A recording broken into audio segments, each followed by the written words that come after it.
اس وقت دنیا میں دو فتنے بہت عظیم ہیں اور بدقسمتی سے دونوں کو بڑا فروغ حاصل ہو رہا ہے، اور دونوں کا تعلق حضور صلی اللہ علیہ وسلم کی شخصیت سے۔ ایک ہے ختم نبوت کی مہر توڑنے والا فتنہ، نئی نبوت کا دعویٰ۔ یہ ہمارے اس دور میں کچھ عرصے پہلے ایران میں ایک شخص بہاء اللہ اٹھا، اور بہائی آج بھی دنیا میں موجود ہے اور مسلمان ممالک میں موجود ہیں، اور ان کے جو ہے وہ اپنے دفاتر ہوتے ہیں، ان کے جو ہے لائبریریز ہوتی ہیں، ان کے ریڈنگ رومز ہوتے ہیں، اور ویسٹ میں تو بہت بہاء اللہ بہائی، یہاں تو آپ زیادہ واقف نہیں۔ لیکن اس کے بعد جو بہت بڑا فتنہ اس وقت ہے، جسے مسلسل فروغ حاصل ہو رہا ہے ابھی، اور اسے وہ اپنی صداقت کے دلیل کے طور پر استعمال کر رہے ہیں، کیونکہ پوری مغربی دنیا ان کے پشت پر ہے، وہ ہے قادیانیت کا فتنہ۔ پوری مغربی دنیا، آج آپ کو معلوم ہے پورا مغرب لفظ جہاد سے کانپتا ہے، جہاد کو گالی بنا دیا، جہادسٹ۔ یہ گویا کہ ان کے نزدیک کسی کو کنڈیم کرنا ہو تو جہادسٹ ہے یہ۔ تو یہ جہاد، اس جہاد یعنی قتال کی نفی کی تھی غلام احمد قادیانی نے، اسی لیے انگریزوں کا چہیتا بنا تھا، اس لیے کہ ظاہر بات ہے کہ ہندوستان میں انگریز آ تو گیا تھا، لیکن اس نے یہ نوٹ کر لیا تھا کہ مسلمانوں کے اندر تو جراثیم موجود ہے بغاوت کے، مسلمانوں نے دل سے ہمیں تسلیم نہیں کیا۔ اس کی وجوہات تھی، ایک بات تو یہ تھی کہ مسلمانوں سے تو تم نے حکومت چھینی، ہندو تو پہلے مسلمان کا غلام تھا، اب تمہارا ہو گیا، تو ہندو کے لیے تو معاملہ چینج آف ماسٹرز کا تھا، آقا بدل گئے، یہ تو نہیں کہ وہ حاکم سے محکوم بنایا گیا ہو، جبکہ مسلمان حاکم سے محکوم بنائے گئے تو ان کے اندر تو لازماً ایک بدلہ لینے کا جذبہ، انتقام کا جذبہ، اپنا کھویا ہوا مقام حاصل کرنے کا جذبہ جو ہے وہ موجود تھا۔ چنانچہ یہی وجہ ہے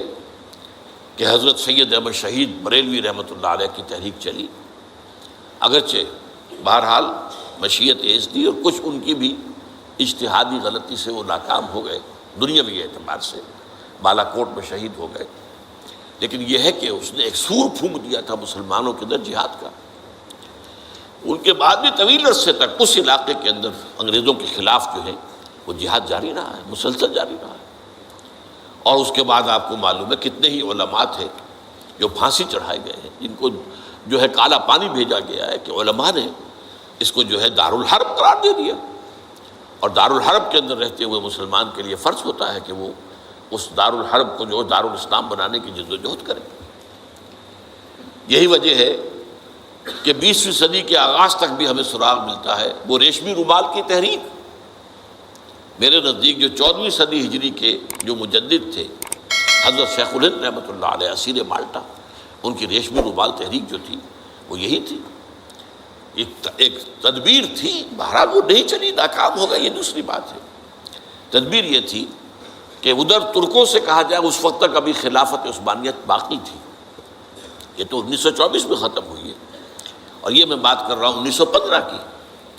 کہ وہاں کسی کو بھیجا جائے کہ ادھر سے ترک جو ہیں وہ حملہ آور و افواج آئیں، اور ادھر افغانستان بھیجا جائے کسی کو، وہاں سے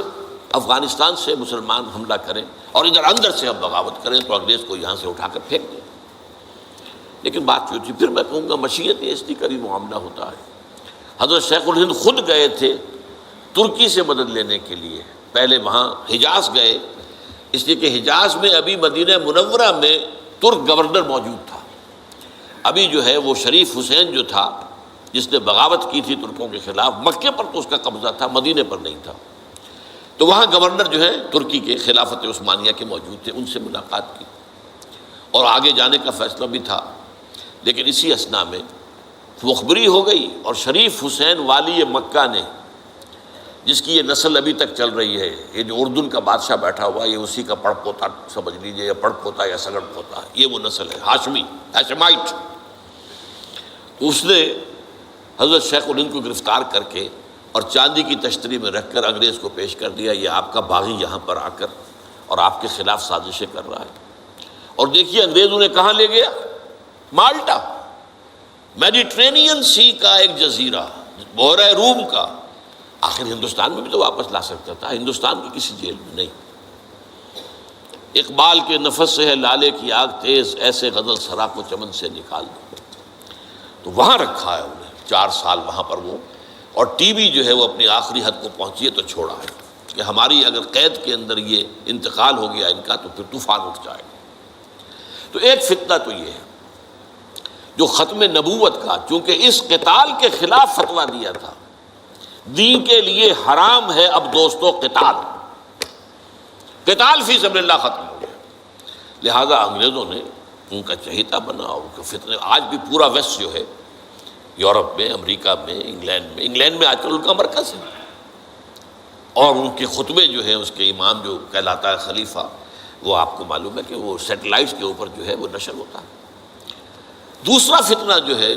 جو اپنی تاثیر کے اعتبار سے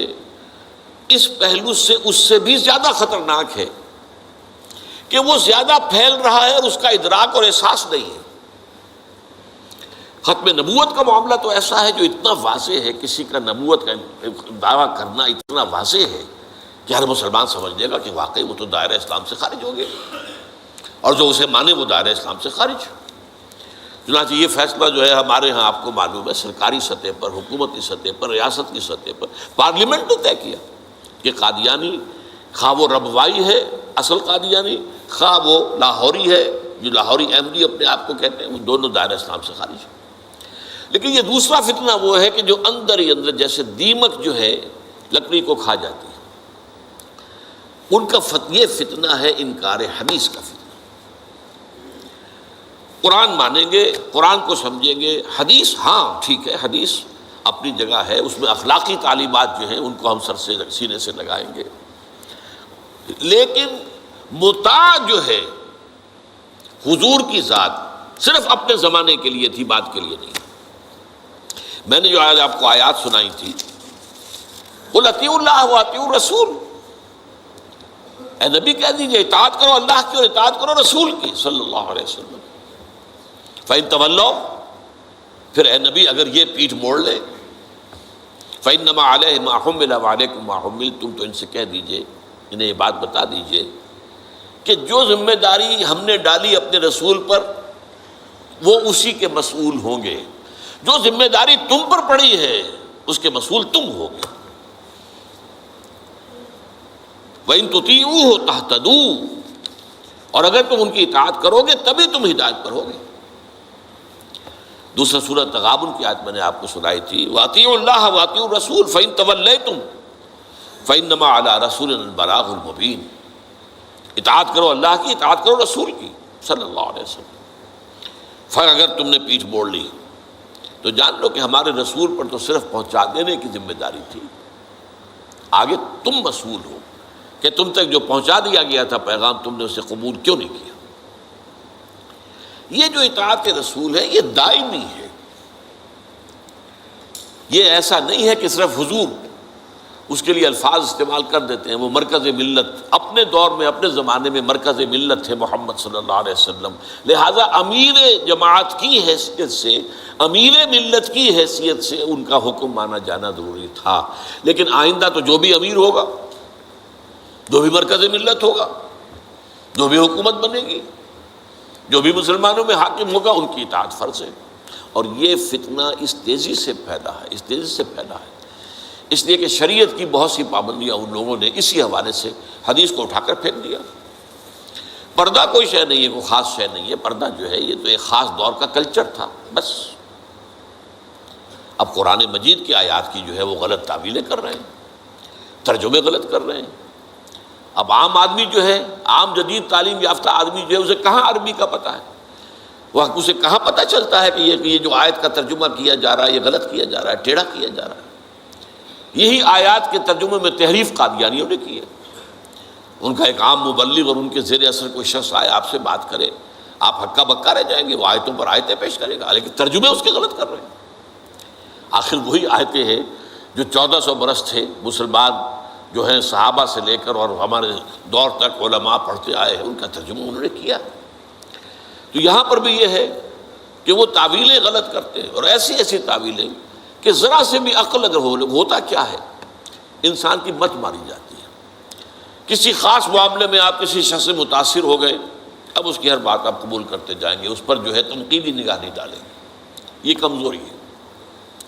چنانچہ ایسی ایسی تعویلیں بھی ہے کہ یہ قرآن مجید میں جو آیا ہے کہ چور مرد ہو یا عورت ہو ہاتھ کاٹ دیے جائیں، اس کا مطلب ہاتھ کاٹنا نہیں ہے، تو مولویوں نے خامخواہ غلط بات سمجھی ہے، تو بڑا وحشیانہ فعل ہے۔ اس کا مطلب یہ ہے ہاتھ کاٹ دو، جیسے کہ کبھی والدین کہتے ہیں اپنے بیٹے، بیٹے تم نے تو ہمارے ہاتھ کاٹ دیے، یعنی کوئی معاملہ ایسا ہے کہ تم نے ایسی بات کر دی ہے کہ اب ہمارے پاس کچھ نہیں رہا، کوئی چارہ کاری نہیں، تو گویا کہ تم نے ہمارے ہاتھ کاٹ دیے۔ تو ایسا معاشرہ پیدا کر دو کہ چوری کی ضرورت ہی نہ ہو، بس یہ ہے ہاتھ کاٹ دینا، معاذ اللہ۔ حالانکہ قرآن مجید اس کے بعد کہتا ہے جزاء لما کسبا نکالا من اللہ، یہ جو سزا ہے اللہ کی طرف سے اور ان کے کیے کا کرتوت کا بدلہ ہے، یہ بات کہی جا رہی ہے۔ تو یہ جو ہے ایسا نظام قائم کر دینا، یہ کوئی سزا ہے، یہ کوئی عبرت کی بات ہے، یہ تو بہت اچھی بات ہے۔ لیکن یہ کہ وہ لوگ جو پرویز غلام احمد پرویز، عجیب بات یہ ہے کہ پنجاب نے یہ دو غلام احمد پیدا کیے، غلام احمد قادیانی، غلام احمد پرویز، ایک نے مہر ختم نبوت کو توڑا اور ایک نے حدیث کے بارے میں اور مستقل طور پر سنت رسول کو شریعت کے بنیاد ہونے کی حیثیت سے چیلنج کر دیا۔ اور یہ فتنہ میں آپ سے عرض کر رہا ہوں، آج چونکہ جیسے قادیانیوں کو پوری مغرب کی سپورٹ ہے، ایسے اس فتنے کو بھی، کیونکہ وہ کلیش آف سویلائزیشن میں اسلامی تہذیب کو ختم کرنے کے درپے ہو گئے ہیں، اور اسلامی تہذیب کا اور شریعت کا دار و مدار اکثر و بیشتر تو حدیث پر ہے، سنت پر ہے، لہذا وہ دین کی جڑ کاٹنے کے لیے یہ جو انکار حدیث کا فتنہ، یہ استخفاف حدیث کا فتنہ ہے، اس کو سپورٹ کر رہے ہیں۔ اور رینڈ کارپوریشن کی جو سفارشات ہیں ان میں شامل تھا یہ کہ ایسے ماڈرنسٹ کہ جو اسلام کی ایسی تعبیریں کریں جو ہماری تہذیب کے ساتھ مماثل ہو جائیں، تو ان کو سپورٹ کیا جائے اور انہیں خاص طور پر الیکٹرانک میڈیا پر انہیں ایکسپوجر دیا جائے، اور آج یہ ہو رہا ہے پاکستان میں بڑے پیمانے پر۔ تو یہ جو ہے اس اعتبار سے آج زیادہ ضرورت ہے کہ ہم حدیث نبوی کا مطالعہ کریں، تاکہ اس کی عظمت جو ہے وہ ہمارے دلوں میں جاگزیں ہو جائے، اور حضور صلی اللہ علیہ وسلم کے ساتھ ایک محبت کا اشتوا جو ہے رشتہ مضبوط ہو جائے۔